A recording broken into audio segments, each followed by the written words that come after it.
Paz seja convosco, amém? Amém. Glórias a Deus que nos permite nós estarmos mais uma vez na casa do Senhor para aprender um pouquinho mais dele, louvar, adorar e bendizer o santo nome do Senhor. Nós estamos nesse primeiro período tratando do combate, o bom combate dentro do tema santidade, sem a qual ninguém verá o Senhor. E nós temos falado sobre esse combate. Um combate que muitas vezes acaba sendo muito mais sangrento do que um combate armado, porque ele gera nos corações ferimentos, ele gera nos corações tristezas que uma simples tala, ou uma gaze, ou um medicamento não cura. Esses combates são combates acirrados e eles são permanentes, eles são contínuos.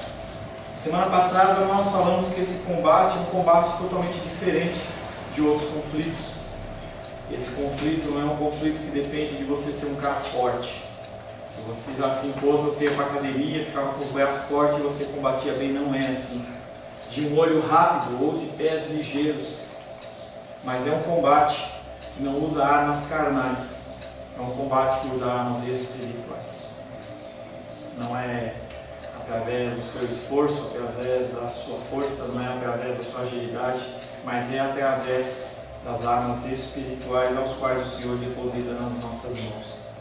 E a fé, nós falamos, é o eixo em torno do qual gira a vitória espiritual. A fé, algo que não pode ser medido, algo que não pode ser pego nas mãos, mas que ele existe. E quando nos falta a fé, apesar de ser algo que é intangível, algo que você não consegue pegar, quando você está sem fé, você parece que você sente. É como se o ar te faltasse, porque você fica sem esperança.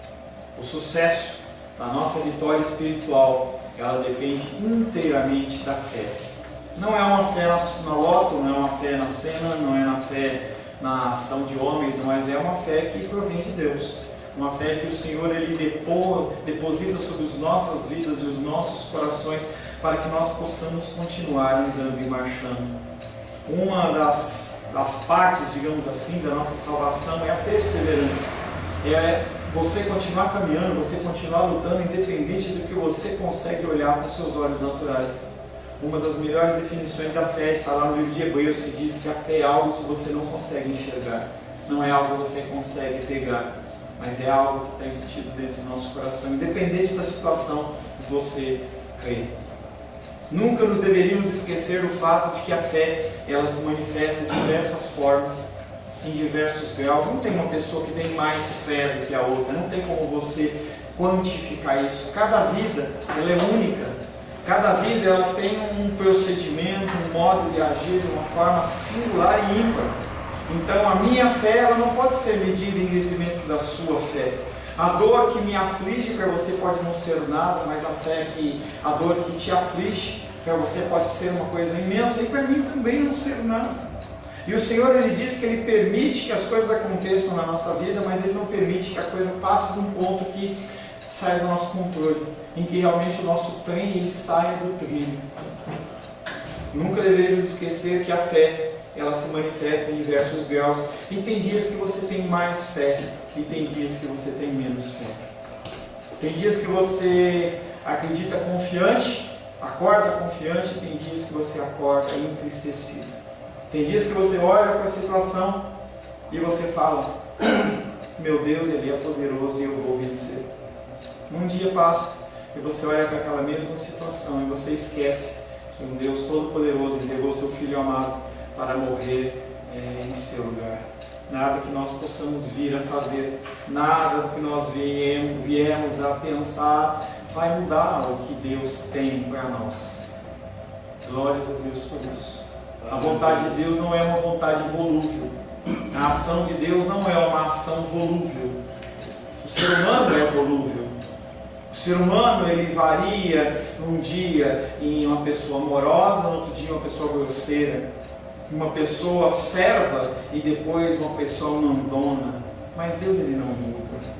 Eu gosto muito, eu tenho meditado bastante em relação à apresentação de Deus a Moisés quando ele fala, eu sou.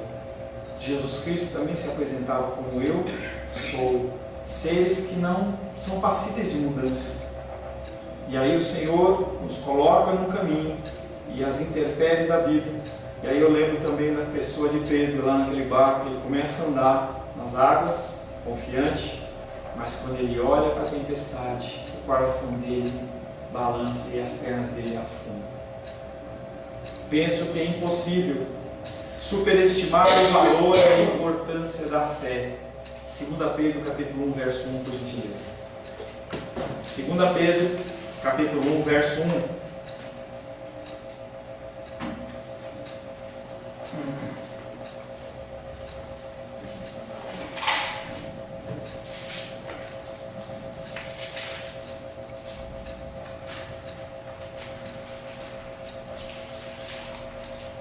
Quem achou, ler, por gentileza?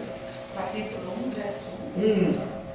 Simão Pedro, servo e apóstolo de Jesus Cristo, aos que conosco tiveram fé igualmente preciosa na justiça do nosso Deus e Salvador Jesus Cristo.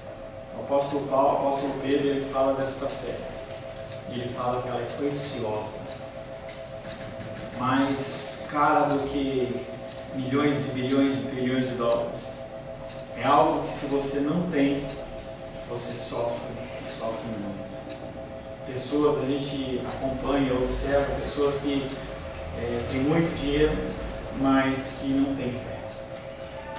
Quando as situações se desesperam, elas tomam medidas drásticas. Lembrava esses dias, quando alguns anos atrás, sexta-feira, a ministra Zélia Cardoso de Mello, ela congelou as poupanças.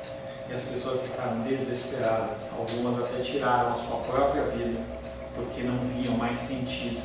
Num dia cheio de dinheiro, no outro dia, não lembro qual era o valor, mas era 50, 100 reais, as pessoas não tinham dinheiro para pôr gasolina, não tinham dinheiro para comprar pão, e as pessoas ficavam desesperadas.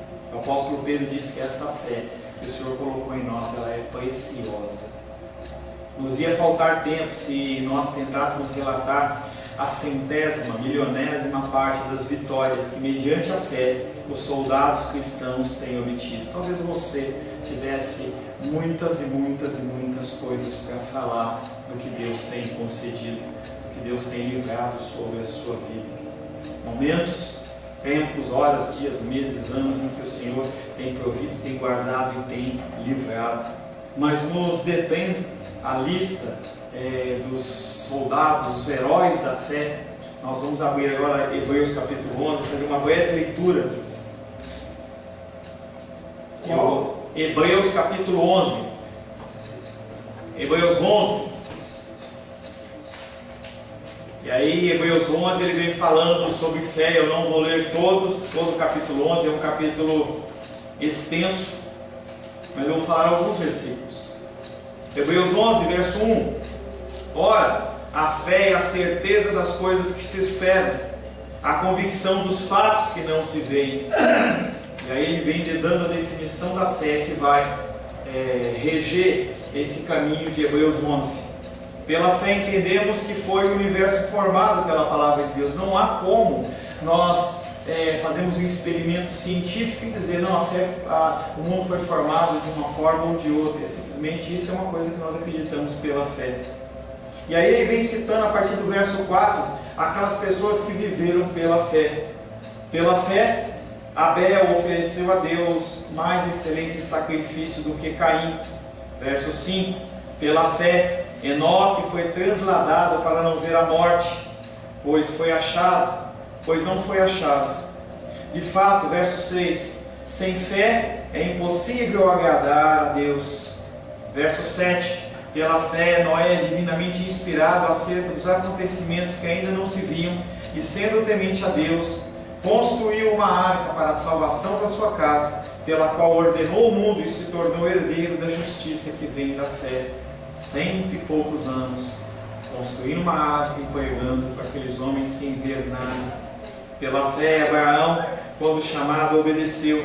Verso 9, pela fé, peregrinou terra da promessa como em terra alheia. Verso 11, pela fé também a própria Sara recebeu o poder para ser mãe, não obstante o avançado da sua idade. Todos morreram na fé, verso 13, sem ter obtido as promessas, vendo-as porém de longe, e saudando-as, e confessando que eram estrangeiros peregrinos sobre a terra. Pela fé, Abraão, quando posto à prova, ofereceu Isaque, estava mesmo para sacrificar o seu unigênito, aquele que acolheu alegremente as promessas, a quem se tinha dito: em Isaque será chamada a sua descendência. E ele, pela fé, ele falou, ele deve ter pensado: eu vou sacrificar o meu filho, e esse filho, mesmo que morra, como há uma promessa de Deus, Deus vai fazer alguma coisa, quem sabe até ressuscitá-lo. Notemos a longa lista dos heróis da fé, cujos nomes ficaram ali registrados, desde Abel até Moisés, antes mesmo de Cristo haver nascido da Virgem Maria, a fim de trazer a nós a vida e a imortalidade à plena luz do Evangelho. Observemos bem quantas batalhas eles venceram em conflito contra a carne, contra o mundo e contra Satanás. Esses combates são combates que foram relatados na palavra de Deus para também nos dar exemplo, para que nós olhemos para esses homens como homens que também padeceram lutas e dificuldades e venceram. E tiveram seus nomes arrolados no livro da fé, e muitos outros que não estão, mas que também ao longo das eras, ao longo dos anos, dos séculos, eles foram pessoas que foram provadas na sua fé, mas que permaneceram fiéis. Examinemos igualmente as páginas da história da igreja primitiva. Consideremos como os crentes primitivos mantinham firmemente a sua religião, mesmo em face da morte, não se deixando abalar, nem mesmo pelas ferozes perseguições movidas pelos imperadores pagãos. Nós somos perseguidos. As pessoas, elas foram perseguidas. Perseguições que nós não conseguimos contemplar nos dias de hoje, pelo menos dentro do nosso contexto de Brasil. A gente não consegue imaginar uma pessoa sendo jogada aos leões. A gente não consegue imaginar uma pessoa tendo a possibilidade entre negar Cristo e morrer queimado numa estaca. E essas pessoas, elas simplesmente pela fé, elas diziam: não vou negar o meu Senhor, não vou negar o meu Salvador, independente da situação. Um versículo como Hebreus capítulo 1, verso 1, para eles era algo que era real e verdadeiro. E independente do que eles enxergavam, eles entendiam que a porta que Deus abre, ninguém fecha, e a porta que Deus fecha, ninguém abre. Muitas prisões, muitas torturas, bem como a fogueira e a espada, foram incapazes de esmagar o espírito daquele nobre exército de mártires cristãos. O poder inteiro de Roma, a dona do mundo, mostrou ser incapaz de apagar a religião que começou entre alguns poucos pecadores e publicanos na Palestina. Houve uma perseguição enorme. Se destruiu o templo de Jerusalém e tanto cristãos como judeus foram perseguidos. Se você professava alguma dessas duas fés, você era morto. E o que acontecia é que o povo se alegrava. E os imperadores, vendo a alegria do povo, eles falavam: agora que eu vou fazer mais. Porque eles se baseavam, em especial os romanos, em festas como aquela dos gladiadores. Quando a coisa começava a complicar no sentido das pessoas ficarem descrentes, eles faziam festas com distribuição de comida, colocavam aqueles homens para degladiar lá na arena, e o povo ficava feliz, algo semelhante aos nossos carnavais aqui no Brasil. Pessoas eram mortas, mas mesmo a ação desses imperadores não foi suficiente. Pelo contrário, gerou uma pulverização do cristianismo por todo o povo, por todo o mundo. Razão pela qual nós estamos aqui. Através de uma perseguição, através do flagelo, através das prisões, o Senhor, Ele usa esse sofrimento para que pessoas sejam alcançadas como eu e como você. Além disso, relembremos-nos que a crença em Jesus, em um Jesus invisível, era a grande força da igreja primitiva. As pessoas, elas não tinham as escrituras como nós temos nos dias de hoje. Elas tinham relatos. Os textos, eles eram muito caros. Se você não tivesse em regiões específicas, talvez você não lesse uma carta do apóstolo Paulo, não tivesse contato com uma epístola de Tiago ou uma mensagem de Pedro. E as pessoas, elas simplesmente acreditavam pelo ouvir. E aquela palavra que era ouvida, dos testemunhos das coisas que haviam acontecido, entravam e incendiavam o coração daqueles homens e mulheres, ao ponto deles não abandonarem a sua fé. Ao ponto de pessoas falarem: se você não negar, eu mato o seu filho. Mate. Eu não nego meu Jesus. Nós vivemos um cristianismo aqui no Brasil longe de uma perseguição real. Nós não temos noção do que é isso. As menores lutas e dificuldades nos abalam o coração, nos entristecem o coração. Parece que um momento nós estamos no ápice e depois nós estamos lá embaixo, como se a coisa pudesse sair dos controles e das mãos do Senhor. O mesmo Deus que lá em Isaías diz que todas as águas dos oceanos cabem na palma da mão dele e não se cai nenhuma gota. Se eu pegar e colocar um pouquinho de água na sua mão, deste copo na sua mão, por menos que seja, daqui a pouco ela vem e escorre pelo dedo. E entenda que quando Deus ele dá um exemplo como esse, Ele não está falando que a mão dele só consegue guardar a água dos oceanos. Não, Ele está dando alguma medida, uma unidade de medida que a gente possa entender. Em que Ele olha e fala para a areia das praias e diz que aquilo ali ele não é nada, Ele consegue contar tudo. As estrelas dos céus. E nós confiamos nesse Deus, adoramos esse Deus, mas quando a menor dificuldade vem, nós balançamos. Examinemos por semelhante modo a história da Reforma Protestante. E esse ano a Igreja Protestante fez 500 anos. Naquele momento em que Martinho Lutero, ele, um religioso, um clérigo católico romano, ele começa a observar coisas que ele não concorda e que não condizem com a palavra de Deus. E ele é confrontado com a doutrina da graça. E ele começa a ver que tudo aquilo que era oferecido não está nas Escrituras. E ele ousadamente coloca suas teses escritas e prega lá na porta da catedral da igreja onde ele congregava. E aquilo foi um grande escândalo. Mas quando se olha para a vida de Lutero, que dali para frente também sofre muito, é perseguido, ele é obrigado a sair daquela região porque as pessoas querem matá-lo. Tem todo um exército de pessoas que vieram antes, que talvez você nem conheça.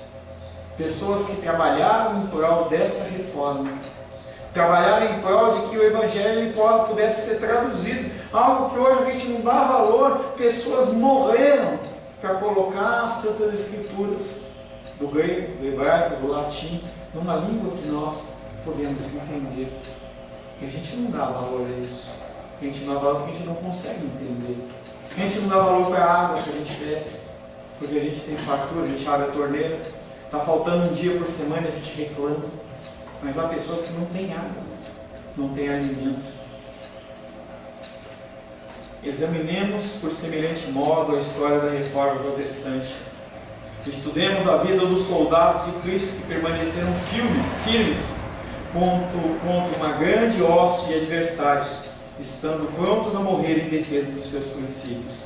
Quando nós oramos pela igreja perseguida, a gente faz uma oração muitas vezes superficial, porque nós não conhecemos esse contexto de perseguição, de você simplesmente chegar na tua casa e falar: eu sou cristão.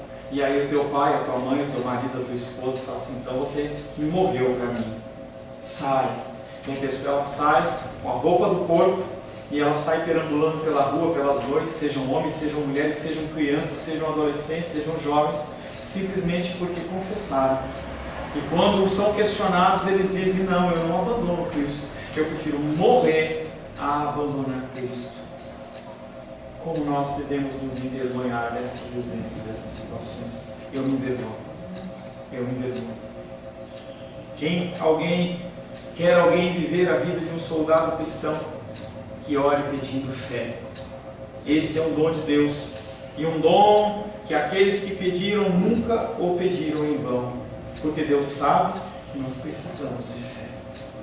Os discípulos olharam para Cristo e falaram para Ele: Senhor, aumenta-nos a nossa fé. Nós precisamos que o Senhor aumente a nossa fé. Nós precisamos que o Senhor nos dê fortaleza, perseverança, nos dê um fôlego a mais, para nós podermos dar aquele suspiro que nos permite dar um passo a mais. Porém, você terá que confiar antes de pedir. É interessante. Para você pedir fé, você tem que ter fé. Porque como é que você pode agradar a Deus se você não tem fé? Uma das coisas mais chatas dentro do nosso contexto humano, ser humano, é nós pedirmos algo para alguém e essa pessoa não espera a gente fazer e ela vai atrás ou então arranja uma outra pessoa, parece que não confia. Isso é tão chato. E a gente faz tanto isso com Deus o tempo todo. O tempo todo. Igrejas fazem isso demais.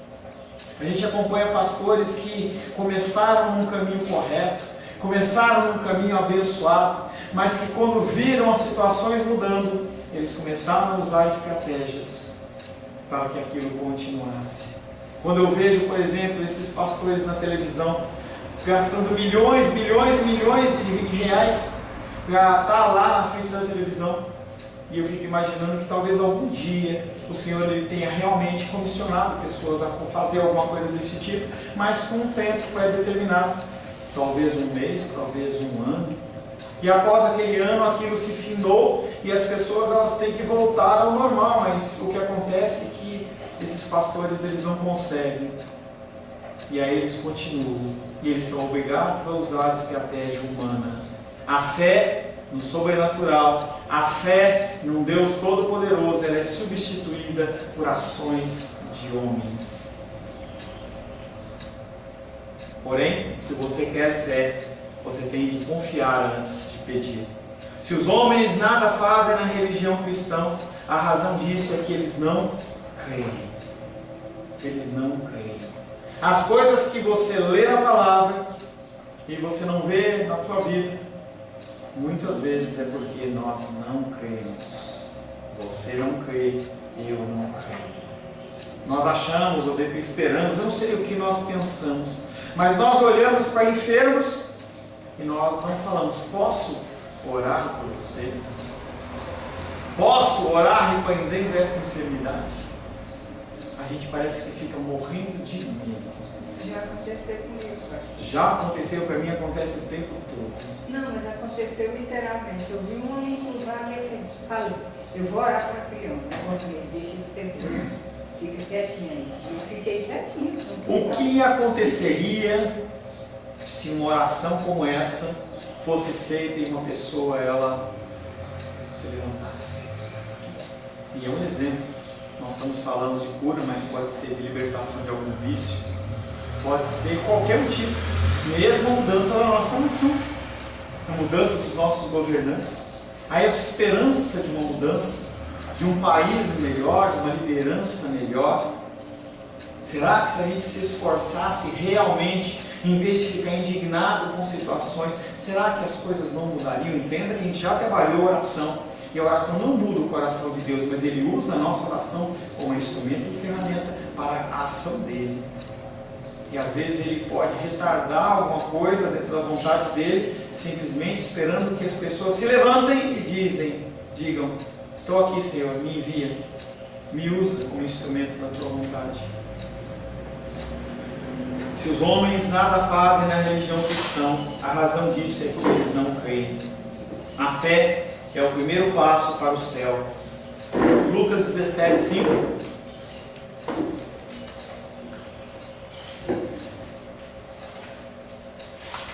Evangelho de Lucas, capítulo 17, verso 5.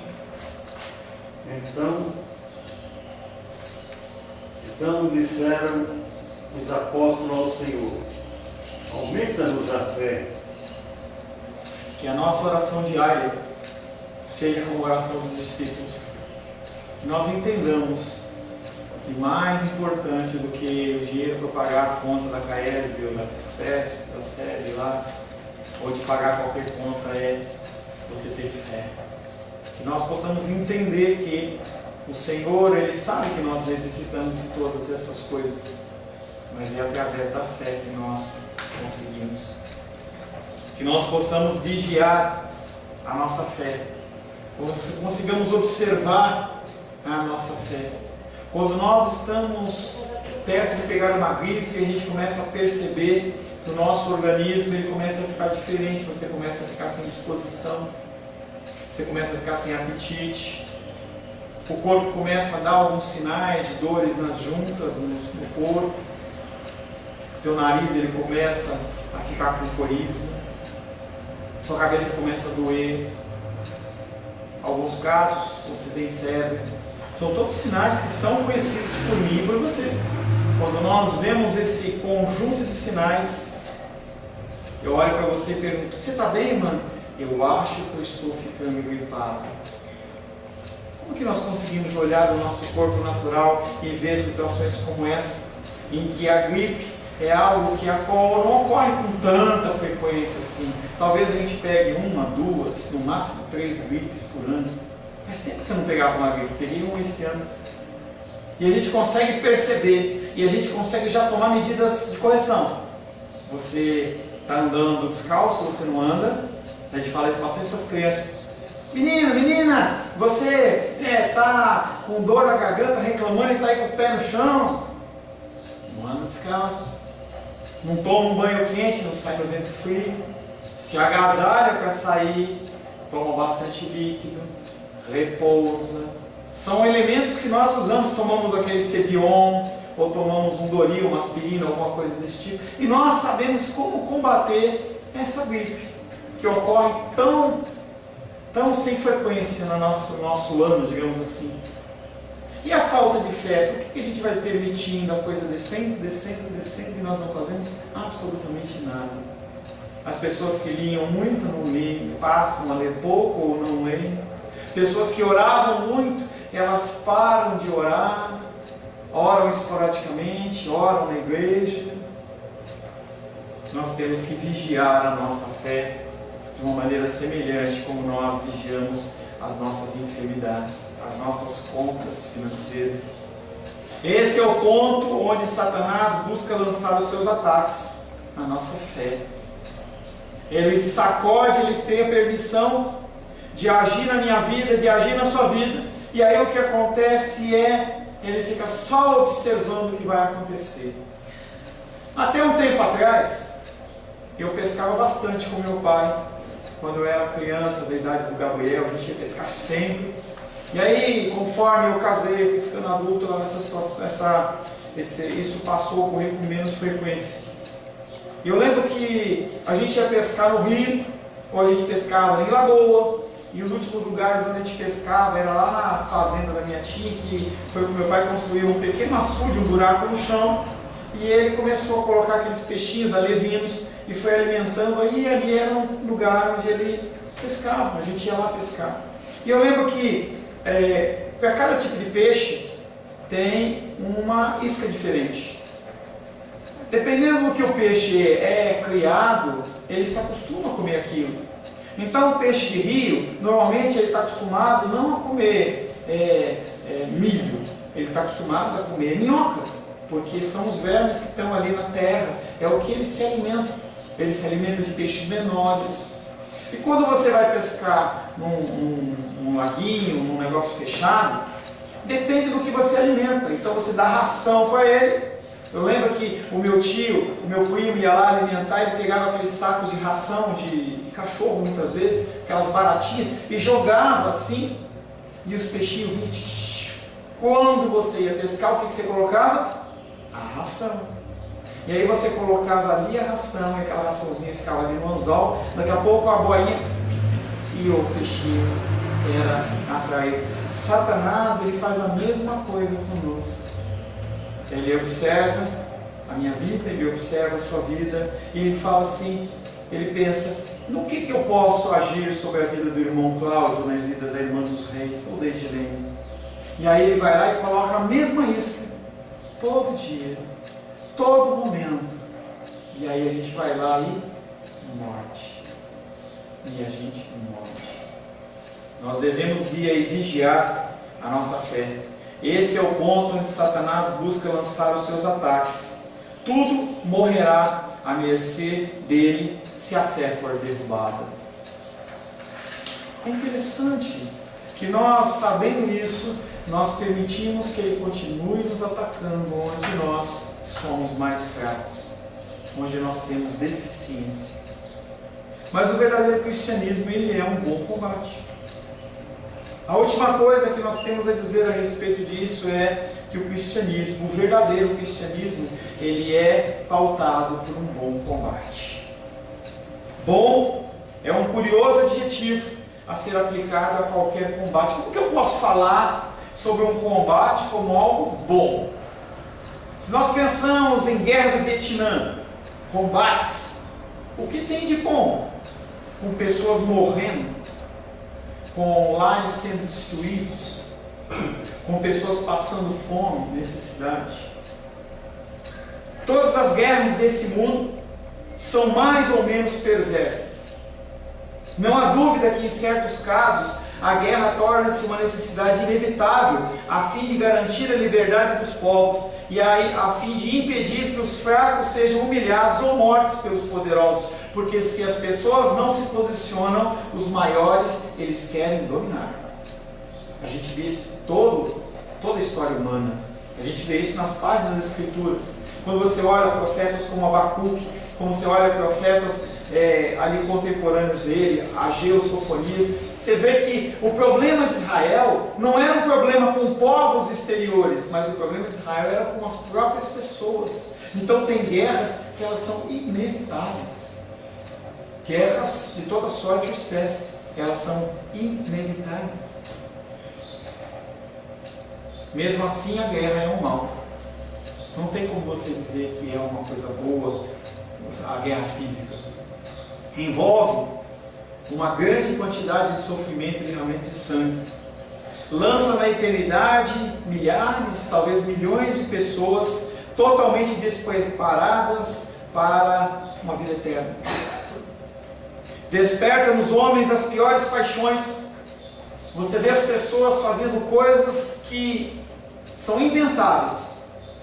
Mortes, maldades, violências sexuais contra homens, mulheres e crianças. As pessoas elas perdem todo e qualquer pudor. Parece que a carne delas é liderada para o mal. Desperta nos homens as piores paixões. Provoca enorme desperdício e destruição de propriedades. Enche lares pacíficos de lamentosas viúvas e órfãos. Espalha pobreza, desastre em todos os meio ambientes. Desmantela a boa ordem social. Interrompe a obra da evangelização e desenvolvimento das missões cristãs, porque as pessoas elas não conseguem se deparar com uma situação como essa e continuar falando do Evangelho. E Satanás sabe disso.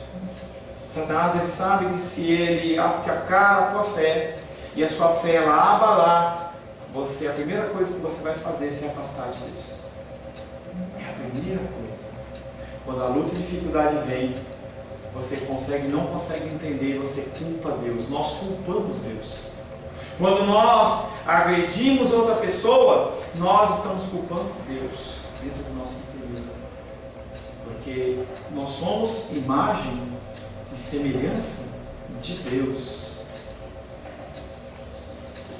Em resumo, a guerra é um imenso e incalculável mal, pelo que todo homem dedicado à oração devia clamar noite e dia: Senhor, nos dá paz na nossa época. Nós não sabemos aqui no Brasil o que é ter uma guerra. Muitas pessoas clamam, olha, a volta dos militares. Um estado de uma guerra civil hoje, dentro do Brasil, ia gerar muito sofrimento. A gente vê hoje, lá nos Estados Unidos, ainda problemas na guerra que teve entre o norte e o sul. Pessoas ainda não se dão bem. Há divisão. Quantas pessoas morreram? No entanto, há uma guerra que ela é boa. É uma guerra que é boa, na qual não se manifesta o elemento do mal. Essa guerra é o combate cristão. Essa guerra é o conflito da alma. Ora, quais são os motivos que fazem o combate do cristão ser um bom combate? Quais são os pontos por causa dos quais esse combate é superior aos combates humanos, sociais?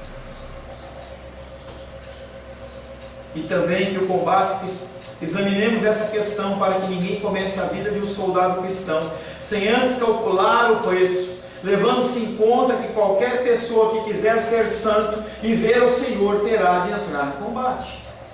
Você tem a opção de não ser cristão, ou de você ser um cristão morno, ou de você ser um cristão que não quer saber das coisas de Deus. É uma opção que você tem. Gente, eu vivo isso todo dia. Todo dia. Pessoas começam a fazer um aconselhamento e falam para mim: pastor, eu quero aprender isso, eu quero trabalhar isso, eu quero me livrar daquilo outro. E aí, você tem um tempo para mim? Tenho. E a gente começa a trabalhar. Daqui a pouco aquele fardo começa a ficar pesado demais.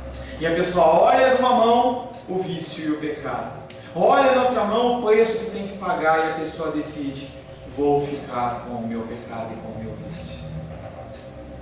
Estava fazendo uma conta com a Edilene lá no último encontro que a gente teve. Nós já estamos há pelo menos 200 horas juntos. Nem ela abre mão de mim, nem eu abro mão dela. E nós continuamos lutando. Em certos momentos nosso coração se inflama, mas nós continuamos trabalhando. Mas não são todos que fazem isso. Quantas pessoas têm as filhinhas lá das apostilinhas? Quantas pessoas foram ficando pelo caminho? Algumas delas começaram a congregar, saem, param, porque não resistem. Quando vem um preço a ser pago, acham que esse preço é pesado demais. Nós temos que calcular esse preço. Como quando você vai fazer uma construção, quando você vai empreender uma obra, você tem que saber. E aí nas igrejas o que falam, o que se faz é melhor eu não falar. É melhor eu continuar mantendo as pessoas nessa fábula de que Deus ele é bom, e Ele é bom mesmo, mas que eu não preciso fazer nada. Eu venho, canto, louvo, pulo, me emociono, recebo uma palavra de autoafirmação, e aquilo é suficiente para eu continuar a minha semana. Eu lembro que tinha um pastor nosso que ele falava assim: venham para a igreja encher o tanque, venham na quarta encher o tanque, venham no fim de semana encher o tanque, sendo que esse tanque ele tem que ser cheio todos os dias. Não é uma vinda religiosa na igreja que vai mudar a sua vida, mas a vinda na igreja faz parte do cristianismo. As pessoas se deparam com um tempo friozinho como esse e falam assim: vou ficar em casa dormindo, é mais gostoso. O combate cristão, embora seja de natureza espiritual, ele é duro, e ele é real, e ele nos machuca, e ele nos fere, e ele nos leva a dúvidas, ele nos leva a depressão, porque nós muitas vezes não conseguimos entender as coisas que estão acontecendo. Então o combate requer coragem, ousadia e perseverança. Perseverança é você continuar marchando, você continuar caminhando. E a gente vê aqueles filmes de guerra em que as pessoas não conseguem mais caminhar. A gente vê aqueles preparações para as pessoas que vão para o exército, e elas passam por aquele treinamento em que o objetivo é fazer você desistir. Tem um filme antigo que fala lá de um negócio de policial lá no Rio de Janeiro. Como é que é o nome? Faca na caveira. É um filme conhecido de policiais tem um e o 2, lá no Rio de Janeiro. E aí é uma unidade de elite. Tropa de elite, obrigado. Filme chamado Tropa de Elite. E aí mostra o treinamento daquelas pessoas. E quando eles começam, ele fala assim: olha, eu quero que você desista. E a frase é: pede para sair. E aqueles homens vão sendo levados ao seu limite, seu limite, seu limite. E a palavra é: pede para sair. E as pessoas elas vão desistindo. Alguns ficam, mas uma grande parte desiste. Cristianismo não é para pessoas que não têm perseverança. Cristianismo não é para pessoas que têm a pele sensível. Conversava ontem com um pastor amigo meu, e ele falava, eu e Rosângela, ele contando que ele morava lá no norte, nordeste, e ele jogava futebol na rua e não tinha, não era cimentinho não, era aquelas pedrinhas chapiscadas. Ele falava assim: ó, a pele do meu pé era dessa grossura, e a gente jogava descalço lá. Meu pé é fininho, Se eu for andar descalço nesse asfalto aqui, ele falava assim, não, com aquele calorzão do Nordeste, e a gente jogava a bola e jogava, e a pedra para furar o nosso pé, ela tinha que ser muito aguda. Ainda brinquei com ele, eu falei assim, deve ter até pedrinha aí no teu joelho, né? De tanto tombo que você tomou. Ele falou assim, deve ter mesmo. Cristão tem que ter a pele deste jeito, em que as lutas, as dificuldades vêm, e você fala, eu continuo marchando. E você começa a olhar para os lados e você vai vendo as pessoas caindo e você tem que continuar caminhando. Porque a palavra de Deus diz, 1000 caem ao teu lado, 10.000 do outro lado, mas você não é atingido. E você vai vendo aquela cena e você tem que continuar caminhando. Para a gente encerrar, mais uma vez eu digo, tal combate requer coragem, ousadia e perseverança. Ousadia. Em momentos em que as coisas, aparentemente, de uma maneira humana, elas não são possíveis, você ousadamente continua fazendo. Saiba, entretanto, que há um encorajamento abundante para os que começaram a combater. Você não está sozinho nessa caminhada. Você não luta as lutas que você está lutando sozinho. Por que as Escrituras chamam o combate cristão de bom combate? Nós vamos começar a ver na semana que vem. Tem uma série de motivações. Por que esse combate ele é um combate bom? Quando nós olhamos a guerra do mundo, é uma guerra sangrenta. Quando nós olhamos a guerra espiritual, ela também é sangrenta em certo aspecto, mas ela é chamada de bom. Mas há motivos para que as Escrituras chamem de bom combate. As Escrituras não são um texto bíblico. O texto bíblico não é algo que apresenta para você uma charada e não te dá solução. A solução nós vamos começar a ver na semana que vem. Por que o bom combate ele é realmente bom? Feche os olhos. Senhor, em nome de Jesus, queremos mais uma vez te agradecer pelo teu amor, pela tua graça, pela ação do Senhor, Pai. Eu quero pedir a Ti que o Senhor nos abençoe. Somos engajados neste combate, Pai querido, há muitos anos. E nós, Pai, sabemos que a nossa fé, ela oscila perante as temperaturas das lutas e dificuldades da nossa vida. E nós queremos pedir que o Senhor aumente a nossa fé, que o Senhor nos dê perseverança, que o Senhor nos dê fortaleza, que o Senhor nos instrua através da palavra e que nós possamos cada vez mais ser cristãos que confiam na Tua palavra e prosseguem de guerra em guerra, combate em combate, mas de vitória em vitória. Em nome de Jesus. Amém. Amém.